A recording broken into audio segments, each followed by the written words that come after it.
The Travails of Persiles and Sigismunda, A Northern History, by Miguel de Cervantes. Translated and read by Leon Stevens. The Epistle Dedicatory. To Don Pedro Fernandez de Castro, Count of Lemos, Andrade, Villalba, Marquis of Soria, Gentleman of His Majesty's Chamber, President of the Supreme Council of Italy, Commander of the Encomienda de la Zarza of the Order of Alcantara. Those old verses applauded in their time, which begin, "My foot now set in the stirrup," I would they came not so nigh the mark in this my epistle. For with almost the same words I may begin them, saying, "My foot now set in the stirrup with all the afflictions of death. Great Lord, this I write unto thee." Yesterday they gave me extreme unction, and today I write this. Time is short, afflictions mount, hope shrivel, and withal I bear life upon the desire I have to live, and would fain grant it a truce till I may kiss your Excellency's feet. For it might be my content were such at seeing your good Excellency in Spain, that it would restore my life. But if it be decreed that I must lose it, let Heaven's will be done, and at the least let your Excellency know this my desire, and know that in me you had a servant so eager of serving you, he listed to go on beyond death, making known his intention. In spite of this, as in a prophecy, I am joyed at your Excellency's coming. I take pleasure in seeing you magnified, and am joyed once more that my protracted hopes for the fame of your Excellency's good parts have seen fulfilment. Still in my soul certain scraps and glimmerings remain of the weeks in the garden and the splendid Bernardo. If haply, through my good fortune, for now it would be not fortune but a miracle, heaven should give me life, you shall see them, and with them the termination of the Galatea to which your Excellency is endeared, and with these works, extending my desire, God keep your Excellency as he can. In Madrid, the 19th of April, the year 1616. Your Excellency's servant, Miguel de Cervantes. Prologue. It fell out then, dearest reader, that two other friends and I, coming from the famed village of Esquivias, famed for 1,000 reasons, one for its illustrious lineages and another for its most illustrious wines, I heard one come pricking behind me at a great gallop, who as it appeared lusted to overcatch us, and even demonstrated it, shouting to us not to prick so hard. We waited him, and mounted on an ass came a humble student, for he went apparelled all in brown, gamashes, round-toed shoes, and a sword with a chape, a shiny walloon collar, and with tie-cords of the same condition. In faith it had but two, so as by times the collar shifted to one side, and he was hard put to set it aright. Coming up to us, he said, "Are your worships going to receive some office or dignity at the court? For his grace the Archbishop of Toledo must be there, and his Majesty no more nor less, to judge by the urgency of your riding. For in sooth my ass for her pace hath more than once heard the song of Victor." Whereunto one of my companions answered, "The fault thereof lieth with Master Miguel de Cervantes' nag, for that she's something long in her gait." Scarce had the student heard the name Cervantes, when alighting from his mount, his saddle cushion falling here and his portmanteau there, for he was journeying with all this ostentation, he threw himself at me, and reaching to grasp me by the left hand, said, Yes, is this the sound one-handed man, the altogether famous, the lightsome writer, and lastly the delight of the muses?" Meseemed as in so little space I saw the litany of my praises, a discourtesy not to correspond thereto, and thus embracing him round the neck, wherewith I caused him to lose the collar absolutely, I said unto him, "That is an error many uninformed enthusiasts have fallen into. I, master, am Cervantes, but not the delight of the muses, nor none other of the trifles your worship hath spoke. Collect your ass, and mount astride her, and let us travel in lively conversation the little road that is left us." So the obliging student did. We reined up something more, and with measured step continued our journey, on which we talked of my illness, and upon the instant the good student bereaved me of hope, saying, "This illness is the dropsy that would not be cured with all the water of the ocean sea which might be sweetly drunk. Let your worship, Master Cervantes, drink with moderation, not forgetting to eat, for thus you will be cured, sans aught other physic." "Many have told me this," I answered, "but I can leave off drinking at a trice to my greatest pleasure, as if I had been born for that alone. My life is coming to an end, and at speed of the ephemerides of my pulses, which at the latest will end their course this Sunday, I shall end that of my life. Your worship has come to know me in an evil hour, when scant space is left me to show my gratitude for the goodwill your worship hath shown me. Thereupon we came to the bridge of Toledo, and I rid on to it, and he parted to take the Segovia bridge. What shall be said of my fate, fame will have care, my friends an urge to tell, and I a greater urge to hear. Again I embraced him, again he offered to serve me, pricked his ass onward, and left me as bodily ill as he, striking forth cavalier-like on his ass, which had given my pen great occasion to write conceits, but not all seasons are alike. Perchance the time will come when, picking up this broken thread, I shall say what here I am wanting, and what I knew had sorted. Goodbye, fine graces, goodbye, sharp wit, goodbye, delightful friends, for I am dying, and am desirous to see you soon content in the life beyond. First Book of the History of the Travails of Persiles and Sigismunda. First Chapter. The barbar Corscurbin shouted into the narrow mouth of a deep dungeon, more tomb than prison of many living bodies which were therein entombed, and although his terrible frightful roar was heard near and far, none clearly conceived the words that he pronounced, save wretched Cloelia, whose misfortunes held her imprisoned in that depth. "O Cloelia," the barbarian was saying, "send here above that youth we brought thee 2 days since, as he is, hands bound behind, tied with this rope I'm lowering. And look thou well if among the women of the latest catch there be any who merits our company, and to enjoy the light of the bright heavens which cover us, and the wholesome air which wafts us round." With that he lowered a thick hemp rope, and in little time he and other 4 barbars hauled up, in that self-rope secured under his arms, and pulled out firmly grasped a youth in appearance not more than 19 or 20 years of age, apparelled in coarse linen like a sailor, but well favoured beyond all praise. Ere they did aught else, the barbarians tried the cords and shackles that held his hands bound at his back. Then they shook out his hair, which covered his head like infinite rings of pure gold, washed his face, which was veiled in dust, and discovered so marvellous a beauty it suspended and softened the hearts of those who were leading him to be his executioners. In his semblance the noble lad showed no manner of affliction. Rather with seeming joyous eyes he raised his head and looked to heaven in all his parts, and said in a clear voice and with untrammelled tongue, "I give you thanks, O vast and compassionate heavens, that you have brought me to die where your light may shine upon my death, and not where this dark jail, which now I have left, might cover it with gloomy shadows. I'faith, I would fain at the least not die in despair, for I am a Christian, but my miseries are such they call to me, and nigh oblige me to desire it."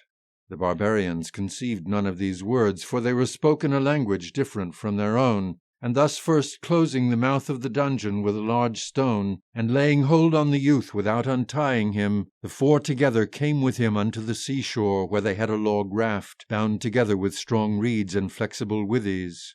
This engine served them, so it now appeared, as a boat to cross to another island, visible not more than 2 or 3 miles from thence.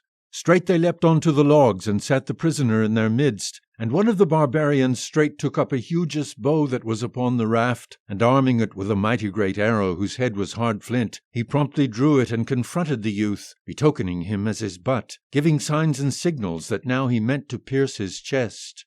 The barbars remaining laid hold on 3 thick poles cut in the manner of oars, and one took up the steersman's post, and the 2 began rowing the raft to the other island. The well-favoured youth, who by turns feared and longed for the thrust of the menacing arrow, contracted his shoulders, drew his lips tight, arched his brows, and in deep silence within his heart prayed heaven, not that it free him from that cruel and looming danger, but that it give him strength to suffer it. The barbar bowmen, seeing which, and knowing that such a death could not be the sort wherewith they were to take his life, the youth's beauty revealing mercy in the hardness of his heart, he desired not to give him the suspended death, holding the arrow ever pointed at his chest. And thus he flung the bow aside, and bending down to him, gave him to understand by signs, as best he could, that he desired not to kill him. So matters stood when the raft wrought the middle of the strait formed by the 2 islands, where of a sudden a storm commenced to blow, so as the timbers of the raft broke asunder, the unseasoned mariners unable to prevene it, and separated into parts, on one which formed of 6 logs remained the youth, who so little time erewhile had been fearful of another death than drowning. The water rose in spouts, the opposing winds battled, the barbarians were drowned, the logs whereon the bound prisoner lay were swept out to open sea. Waves washed over him, not only prevening his seeing the heavens, but denying him power to beg them have mercy upon his misfortune. And yet he received it, for the unceasing furious waves which every moment covered him did not wrest him from the logs and fetch him off with them to the deep, who with his hands tied at his back could not hold fast, nor avail himself of any other help. In this wise, as hath been told, he was washed out upon the surface of the sea, which turned something calm and tranquil as he rounded an arm of the island, whither the raft miraculously made its way, defending itself against the furious sea. The exhausted youth sat up, and ranging his eyes in all directions, discovered a ship hard by, which was sheltering, as if secure in port, in that refuge in the maded ocean. Likewise those on board the ship discovered the raft and the bulk it was bearing toward them, and to be assured what that might be, they lowered the skiff to the water and went to see it. And finding there the as altered as well-favoured youth, they translated him to their ship with care and compassion, the fresh find arousing wonderment in all who were aboard. The youth was lifted up in others' arms, and unable to stand on his feet for very frailness, for he had not eaten in 3 days, and for being verily whipped and beaten by the waves, he fell with a great thump onto the deck of the ship, whose captain with noble spirit and natural compassion ordained that they stead him. Some hurried straight to relieve him of his bonds, others to bring preserves and sweet-smelling wines, with whose consoling effects the fainted youth came to himself as from death unto life. Then raising his eyes to the captain, whose gentility and rich apparel attracted both sight and tongue, said unto him, "Merciful heaven repay thee, merciful sir, the good thou hast done me. For hardly may dejection of the spirit be borne if the body's debility be not shored up. My misfortunes so deprive me that I can give thee no recompense for this favour, save it be simple thanks. And if a poor afflicted soul be suffered to speak some self-praise, I know that in gratitude none in all the world can outweigh me." And with that he tried to stand, to go and kiss his feet. But his weakness would not permit it. For 3 times he tried, and as many fell back onto the planks. The captain seeing which, he ordained that the youth be taken below deck and placed upon a pair of long cushions, and his wet garments being removed, that he be dressed in others dry and clean, and allowed to rest and sleep. What the captain ordained was done. The lad obeyed in silence, and the captain's wonderment increased anew, seeing him stand on his feet with his gallant air. And straight he commenced to chafe with longing to know of him, at the soonest leisure, who he was, how he hight, and what causes had produced the effect that had placed him in such dire circumstance. But his courtesy exceeding his desire, he was fain that the other's infirmity be attended, ere his own will be fulfilled. 2nd chapter of the 1st book. The ship's ministers left the youth to rest in fulfillment of what their Lord had commanded them. But as diverse and sad thoughts beset him, sleep could not take possession of his senses, and he was further stayed therefrom by sighs of distress and anguished laments which came to his ears. Entering so himseemed by the walls of another cabin which was next his, and giving closest heed to listen, he heard that they said, "Under a baneful and adverse sign did my parents beget me, and under a malignant star did my mother thrust me into the light of the world. And rightly do I say thrust, for such a birth as mine may rather be deemed being thrust than being born. I thought that freely I would joy in the light of the sun in this life, but my thought cozened me, for now I find me in point to be sold for a slave, a misfortune whereto none other can be equal. O maid, whosoe'er thou may be," said the youth upon this moment, "if, as they wontedly say, sorrows and travails may be relieved by being told, come hither, and through the rifts revealed betwixt these boards recount me thine. For if in me thou find'st no remedy, thou shalt find one who will compart thy pain." "Listen then," he was given answer, "and I shall relate in briefest words the injustices which fortune hath dealt me. But first I am fain to know unto whom I relate them. Tell me if thou art haply a youth whom not long since they found half dead upon some logs, which they say serve as boats for the barbars who are in this island where we've cast anchor, sheltering from the storm that hath arisen." "I am he," the youth answered. "Then who art thou?" asked the one who was speaking. "I would tell thee, save that I desire thee first oblige me by recounting thy life, which from the words that not long since I heard thee speak, must not, methinks, be so good as thou wouldst desire." Whereunto he heard this answer, "Listen, and I shall tell thee my troubles in brief. The captain and master of this vessel is named Arnold. He is son and heir to the king of Denmark, into whose power by sundry and strange occurrences came a damosel of noble birth whom I counted as my lady, in my eyes of such beauty that among the women today living in the world, and among those the acutest conceit might paint in imagination, she surpasseth all. Her discretion equals her fairness, and her misfortunes her discretion and her beauty. Her name is Aristella, her parents' lineage of kings and richest estate. She then, who much exceedeth all this praise, came to be sold and bought by Arnold, who loved her, and loves her with such ardour and such devotion, that 1,000 times he proposed to make her from a slave his lady, declaring her his lawful wife. And this with the consent of the king, Arnold's father, who reckoned that Aristella's rare virtues and gentle nature deserved much more than to be queen. But she defended herself, saying that she could not break a vow which she had made to remain a virgin all her life, and would not contemplate breaking it in any sort, what promises or threats of death soever she might be offered.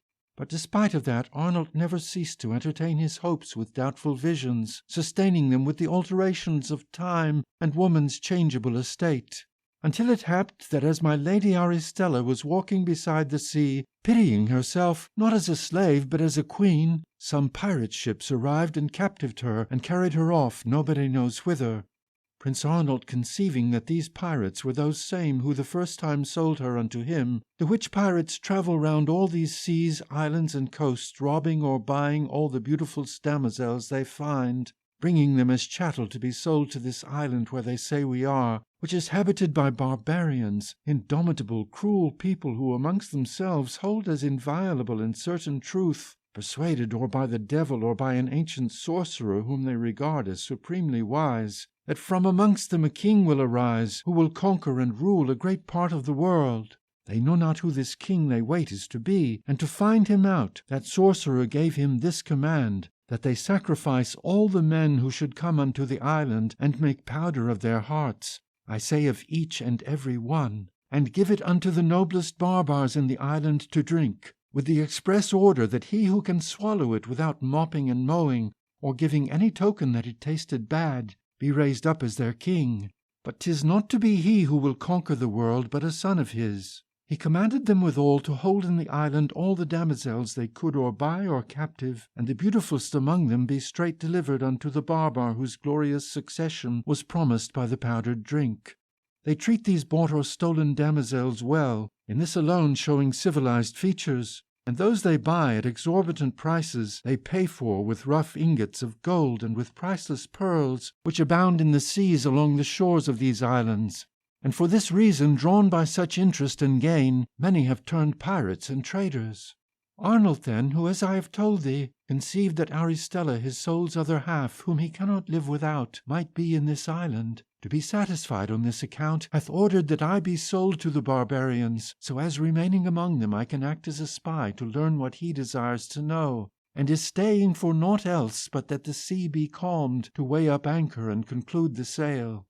Judge then if I plain by rights, for the fate that awaits me is to go and live among barbars, whereby my beauty I can scarce count on becoming queen, in especial if ill hap hath brought my mistress peerless Aristella to this land. From this cause were born my sighs which thou hast heard, and from these fears the plaints that torment me." Saying this, she fell silent, and a knot transfixed the youth's throat. He sealed his mouth with the boards, which he wetted with copious tears, and at the end of a short while asked her if perchance she had heard rumours that Arnold had enjoyed Aristella's favours, or yet that Aristella, being elsewhere plighted, disdained Arnold and refused to accept such a bribe as that of a kingdom. For him seemed that oft the laws of human appetite outweigh those of religion. She answered him that although she imagined that time had succeeded in giving Aristella leisure to love a certain Periander who had taken her from her country, an excellent gentleman gifted in all faculties which might win the friendship of all who should come to know him, she had never heard him named in the continual plaints she gave heaven for her misfortunes, nor in any other way. He asked her if she knew this Periander whom she had mentioned. She said no, alone she knew from rumour that it was he who took away her lady, whose service she had come into after Periander by a strange happening had left her. So they spoke, when from above they called for Taurisa, for that was her name, who had related her misfortunes, who hearing the call said, Full doubtless the sea is calm and the storm o'erpast, for they are calling me to make of me the sorrowful render. God be with thee, whosoe'er thou be, and heaven free thee from being rendered, that the powders of thy charred heart bear witness to that vanity and impertinent prophecy. For these insolent dwellers in this island also seek hearts to char, as well as damosels to keep for what they yield. They parted. Taurisa went up on deck. The youth remained in thought, and prayed them give him somewhat to wear, for he desired to rise. They brought him a suit of green damask, cut in the fashion of that he had worn in coarse cloth. He went above. Arnold received him with kindly mien, sat him down beside him. They bedight Taurisa richly and brightly in the wonted manner of the dress of water-nymphs or the hamadryades of the hills.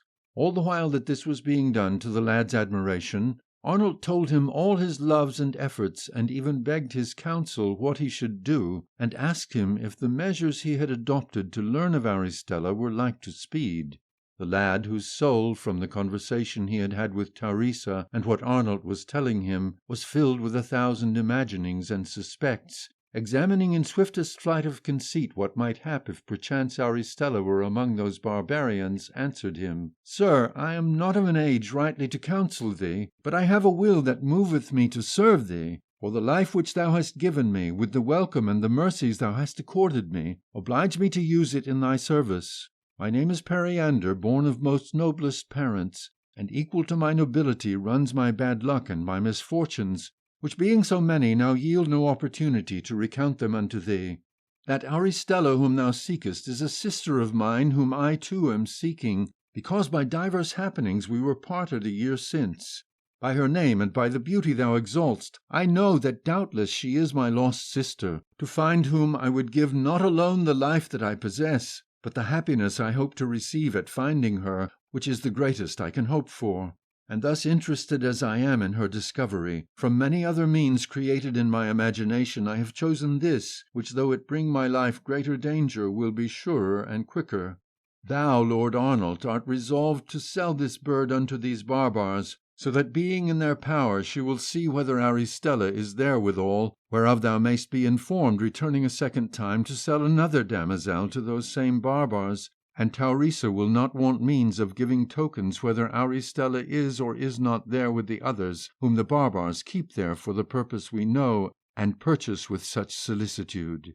"That is very truth," said Arnold, "and I choose Taurisa before any other of the 4 damosels sailing on this ship to that same purpose, because Taurisa knows her, she hath been her maid." "All that is right well considered," quoth Periander, "but as I see it, none will perform this duty as well as I, for my age, my face, the interest that pricks me, together with the knowledge I have of Aristella, urgeth and counselleth me to take this enterprise upon mine own shoulders. Look to't, my lord, if this findeth thy favour, and delay not, for in arduous and knotted cases counsel and action must come to a single point." Periander's reasoning liked Arnold, and considering no obstacles that stood in his way, he effected it, and from the many rich garments he came provided with against finding Aristella, bedight Periander, who became, it appeared, the fashionablest and fairest woman that human eyes till then had seen, for save it were Aristella's fairness, none other could equal it. The mariners stood abashed, Taurisa bewondered, the prince confused, for had he not thought that this was Aristella's brother, the consideration that he was a man had transfixed his soul with the hard lance of jealousy, whose point is bold to enter the points of the sharpest diamond. I mean that jealousy breaketh all barriers and caution, though lovers arm their hearts therewith. Lastly, Periander's metamorphosis accomplished, they struck over the sea some distance, so as they would be fully discovered to the barbarians. The haste of Arnold's desire to learn of Aristella did not permit him first to demand of Periander who he and his sister were, and by what trials they were come to the wretched one he had found him in. For all this, following good form, should have preceded the confidence he was placing in him. But as it is the rightful estate of lovers more to occupy their thoughts in seeking means to satisfy their desires than in other curiosities, it gave him no leisure to ask what had been well for him to learn, and which he later learned when it was not good for him to know. Out then some way from the island, as we have said, they garnished the ship with streamers and pennants, that with these beating the air and those kissing the waters they made a most fair sight. The calm sea, clear sky, the sound of shawms and other instruments as bellicose as joyful suspended their spirits, and the barbarians who were watching this not far away were in greater suspense, and upon a single moment covered the shore, armed with bows and arrows of such size as we have elsewhere seen. The ship was standing off from the island a little less than a mile, when firing all the artillery, whereof she bore many pieces and heavy, they lowered the skiff to the water, and Arnold, Taurisa, Periander, and other 6 sailors boarding it, they put a white cloth to a lance, a signal that they came in peace, as is customary in near hand all the nations of the earth, and what befell them in this one is told in the chapter following. 3rd chapter of the 1st book. As the boat went on approaching the shore, the barbarians went on thronging, each desirous to be the first to see what was coming therein, and as a token of welcoming in peace and not in war, they shook out great store of cloths and sported them in the air, shot innumerable arrows into the wind, and with incredible nimbleness some leapt from one height to another. The boat could not come into shore, for the tide was low, which in those parts ebbs and flows as in ours. But no fewer than 20 barbarians went in on foot over the wet sand, and came well nigh close enough to touch their hands. On their shoulders they bore a barbar woman, but a great beauty, who ere any other could speak, said in the Polish tongue, "Our prince, or better said our governor, prays of you, whoe'er you may be, that you tell him who you are, wherefore you come, and what you seek. If it hap that you bring some bird to sell, you will be well paid for her. But if your merchandise is aught else, it serves us not, for in this island of ours, thanks to heaven, we have everything needful to human life, unconstrained to leave and seek it elsewhere." Arnold understood her very well, and asked her was she a barbar by birth, or was she haply one of the captives of that island? Whereunto she answered, "First answer thou what I have asked, for these my masters will not have me waste time in other converse than what furthers their business." The which hearing, Arnold answered, "We are subjects of the kingdom of Denmark. We ply the trades of merchants and pirates. We barter what we can, sell what others will buy of us, and rid ourselves of what we rob. And among other prizes that are come into our hands is that of this damosel," and he pointed Periander, "whom, being one of the fairest, or better to put it, the most fairest in the world, we bring to sell to you, for we know to what end they are bought on this island. And if what your wise men have presaged should prove true, well may you expect of this unequalled beauty, of sprightly disposition, that she will give you well-favoured and courageous sons." Certain of the barbarians, hearing this, they prayed the barbar woman tell them what he was saying. She told them, and upon the instant 4 of them struck forth, going, so it appeared, to advertise their governor.